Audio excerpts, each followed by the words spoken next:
Hey there, this is Laura Williams, and I want to welcome you to the Encountering You podcast.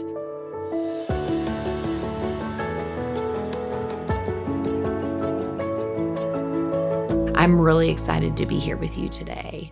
Last episode, we did a first part of a two-part series on value. So last time we talked about that one first core issue of value. Okay, what it means is that we have inherent worth. Okay, it's what children need in order to internalize, and then what happens when those needs aren't met. We talked about being one up and one down. These are the two directions that value tends to take if we're wounded in it. And then we talked about shame as the engine, right, that kind of keeps that wound running. So today, we're going to follow that wound into adulthood because it doesn't actually just stay back here. It comes with you like a really big bag full of rocks, okay? So we're going to go over a couple things just to kind of remind you about what the things we talked about in part one, right? So just like I said just a minute ago, value is our inherent worth. It's not earned. It's not conditional, okay? You might call it warm regard, meaning I can look at myself as a human being, okay? When this happens, right, I can't go one up on somebody else because that's inflation, right? Or pride, okay? Grandiosity that becomes our armor. Or I might go one down and I collapse into shame as my armor, all right? And shame is what drives both of these responses, okay? When I'm in pride, I'm avoiding shame, all right? And when I'm in that one down position, I'm actually in it. I collapse into it, all right? And shame is the belief that my real self is unacceptable or bad. So today, we're going to talk about how all of that shows up as adults, okay? It's going to show up in your work, your relationships, and your sense of who you are or your identity. So let's start with the most visible place this wound shows up in how we move about our daily life, right? So let's talk about work, right, or achievement. We can see this in different arenas, right? All of us, maybe it's you, maybe you know somebody who is constantly chasing the next thing. If I am not careful with myself, I could take 1 billion trainings a year, all right? The achiever who can't stop. It can be confused with ambition, but it's actually compulsion, right? There's a big difference between these two. I'm never enough. No accomplishment ever fully lands.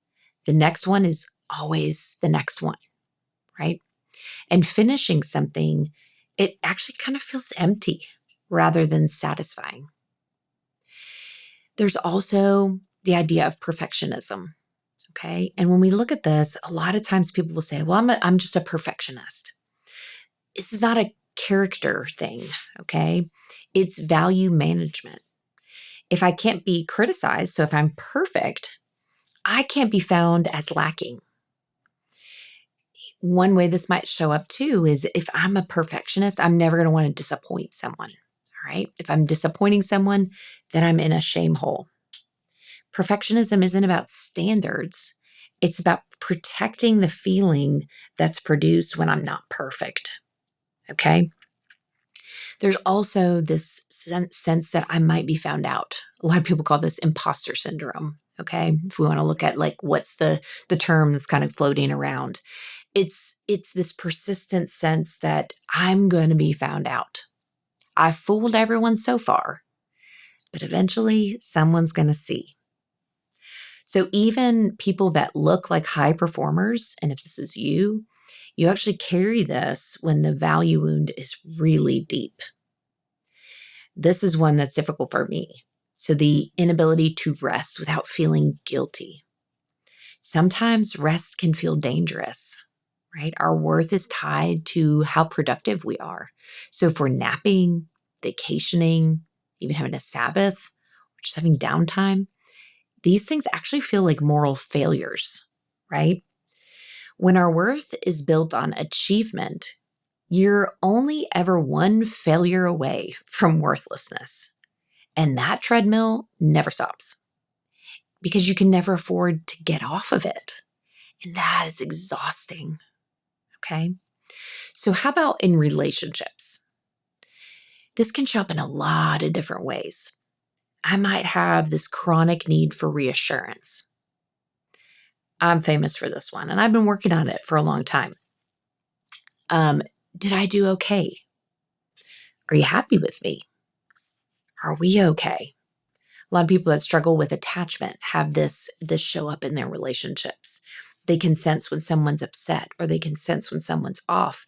But the immediate question is, what did I do? Right? And so what I want to do is seek reassurance. Reassurance feels good, right? And it feels good for a short time, maybe 20 minutes. But then that need returns again because reassurance doesn't actually heal the wound. It just kind of temporarily quiets it. A lot of my clients will ask, is it okay if I ask for reassurance? And I'll say, it is, right? But also, it's not the other person's responsibility to give you your value.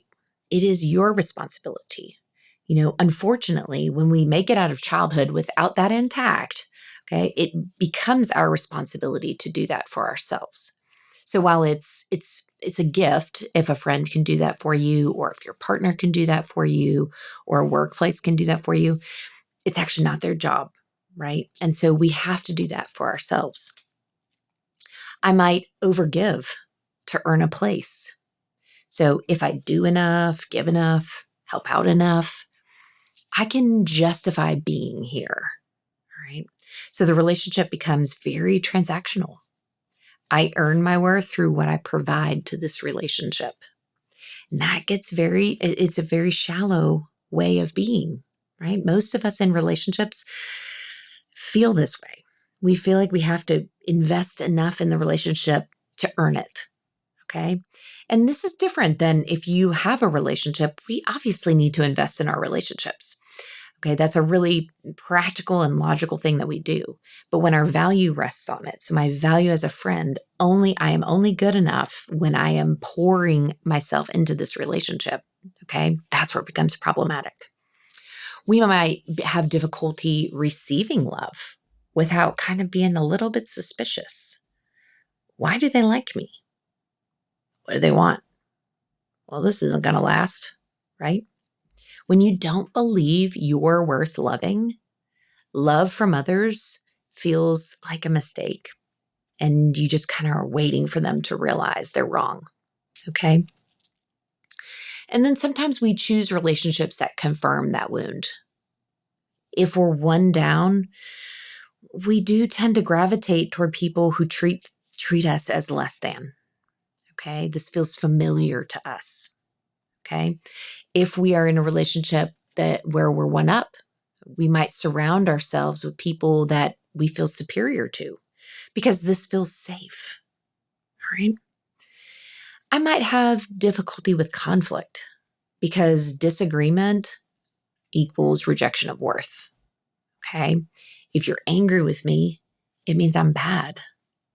It's not that we just disagree. It says something inherently about me. So when love feels conditional from childhood, adult love never quite feels safe. You're always waiting for it to be taken away or working to make sure it doesn't get taken away. Okay. So what does this look like in our internal, like our thought patterns and our self-talk, our inner critic, as one might call it? They're generally here, right, as a constant companion. It's not a voice that gives you feedback. It's a voice that renders a verdict. You're so stupid. Why did you just say that? Now everyone sees it. Okay. Or you're so needy. What's wrong with you? The critic is our shame internalized. It's the wound talking in first person. All right. I also might be comparing myself, and that becomes a way of life. I am always measuring myself against others. So I'm either winning, right, in comparison to somebody else, so I'm one up, or I'm losing in comparison to somebody else. Instagram is the perfect place for this to happen.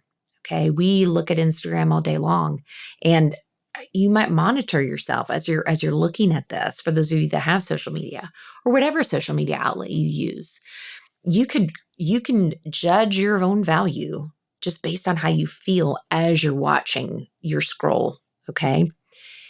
What we know to be true, right, is that no one is presenting their real life on Instagram. And we're just constantly comparing ourselves to this. Okay. We also might catastrophize around actually being seen. Okay. So before something big, like before a presentation or a date or a difficult conversation, your mind is just going to run with the worst case scenario. Okay. There's a couple of reasons why we do this, right? It's just going to happen because we are always constantly assessing our value, but we also might be hypervigilant in that we're planning for the worst case. Okay. But if the real self is exposed and we're found lacking, it confirms the shame, right? Which then produces anxiety. All right. And so going back, right, we've got the highlight reel problem, as we like to call it. Social media makes this so much worse. We are comparing ourselves to everyone else's like curated image. When you look at yourself in the mirror, you're not seeing the Instagram version of yourself. You're seeing the real version of yourself. And we're comparing that to everyone else's Instagram version of themselves. All right. That wound that we have already has a bias toward finding you lacking. Now it has unlimited ammunition. So all of this, the achievement treadmill, the relationship patterns, the inner critic, it has one more place that it lives. And it's the deepest place. It lives in how you understand who you are, okay, which is our identity and how our value shapes this. Identity, it's the story that you tell about who you are. When our worth is wounded, the story gets built from the outside in, right? Rather than from in here. You become who you need to be to earn your place. And that identity is assembled from roles or other people's approval, performance, okay? It's actually a borrowed identity. It feels real because you've lived in it for so long. But the problem with this is that borrowed identities, like the identity that we form on the view of others, is very fragile. It depends on a lot of things that can change and move over time. And then when that happens, our identity cracks. When we're looking outside of ourselves, right, to build this identity, we can't do that. You can't build a stable identity on unstable ground. When inherent worth isn't established, identity becomes a project of justification rather than an actual process of discovery and curiosity. Okay. So when we look at identity, right, there's more than three, but we're going to talk about three common patterns. So the first one is pretty obvious. I am what I achieve. Identity lives in our resume. Okay. The threat is failure, not being important, someone doing it better. I once asked a client and I said, what would happen if you were just basic? And her body showed me all I needed to know, right? When achievement stops, the question is, well, who am I now? This is why things like retirement or injuries or job loss can produce a lot of existential crises. Because when that thing is taken away from me, I don't know who I am. Okay. You might see this in a young person who's an athlete, right? If they get injured while playing a sport, they can go into a pretty serious state of depression because this thing that they've identified themselves with for a long time is now not there. Okay. Many of you might hear that story, or many of you might have experienced that story, not just with athletics, but other things that you were involved in as a child. Okay. The other is that I am what others need me to be. So my identity lives in usefulness and approval. All right. But what happens is when I'm not needed or I'm disappointing somebody, or I'm replaced by somebody, that can feel really threatening. It's like the chameleon who doesn't know what they like because they've always been becoming what other people want. Okay. And then the third is I am actually my wound. Sometimes the wound becomes the identity. So I am a broken person. I'm damaged. I am too much. I'm not enough. This is when our shame is almost fully installed as our identity. Okay. It can actually feel safer than hope because you know what to expect. None of these are the self. They're all adaptations. Okay. They're intelligent. They make sense. All right. To a self that never got to know its own foundation. Okay. So, can we see this identity crisis as a doorway? Most people don't actually question their identity until something forces them to. A role ends, a relationship ends, your faith shifts, crisis happens. This happens a lot. People retire, children leave home, people get divorced, you lose your job. Okay. In those moments, it feels like loss. And it is. But it also might be the first time that this adapted part of you gets thin enough to see through it, right? The question underneath is, if I'm not that, who am I? The question is not an emergency, but it is an invitation. An identity crisis doesn't mean something's gone wrong. It often means that the borrowed self, the self that I've let everybody else determine, has gotten too small. And the true self is pushing back. That pressure is actually growth. It's not a bad thing. Okay? So when we think about this value wound and identity, we're going to talk about it as it relates to faith, right? Faith communities can actually offer something powerful, a ground of worth that actually isn't performance-based. You are known and loved as you are. Okay, this is actually our biblical claim. The problem is many faith communities deliver this message inside systems that actually contradict it. Okay, so worth is contingent on belief. Worth is contingent on behavior or belonging to the right group. A lot of times we use shame as a discipleship tool. Okay, you are a sinner as identity, not behavior. I know as a parent, I know that I used shame a lot of times when my children were younger, before I had access to this information. And shame is a great motivator. I'll be honest with you. A lot of us can parent really well with shame, but that doesn't actually work, right? The self that it doesn't need shame to be fixed, right?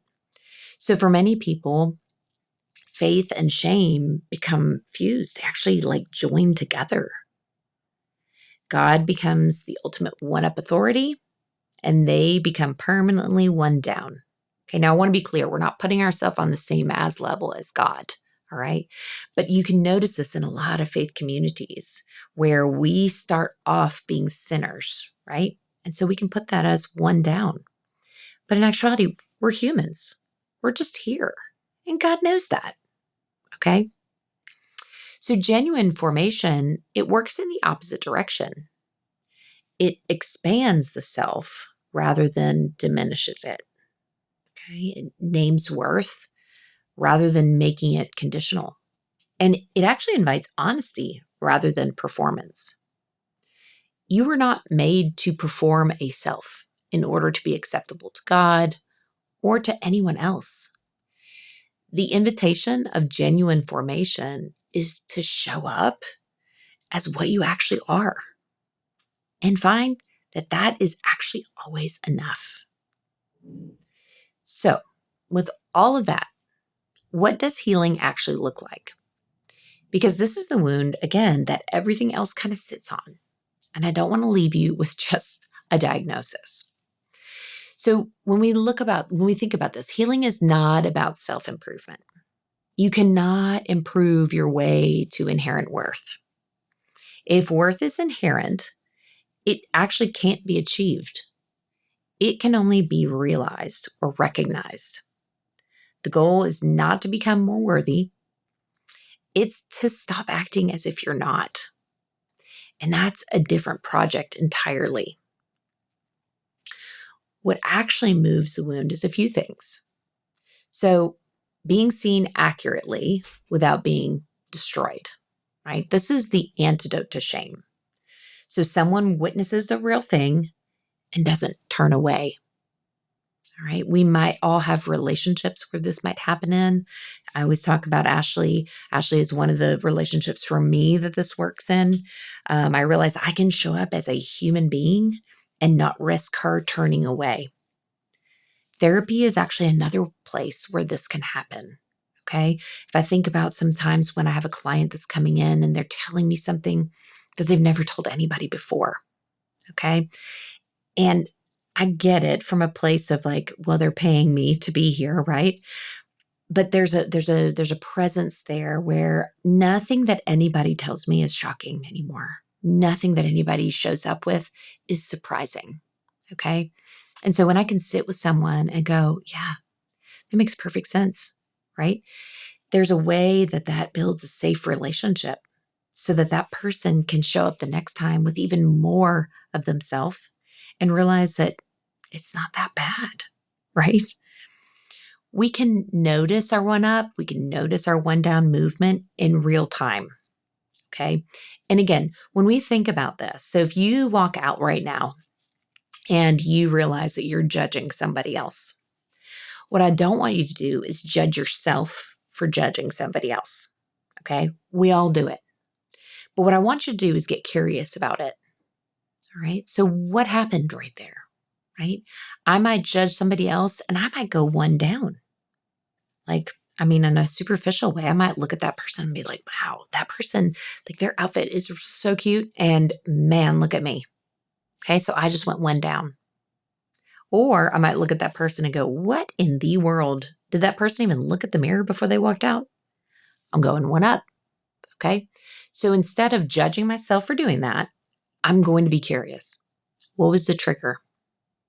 What was I believing about myself in that moment? Okay. I'm also going to try to separate my worth from my outcome. And this is going to be a practice by practice thing. Okay. So maybe I did something poorly. That's just information. That's just data. Okay.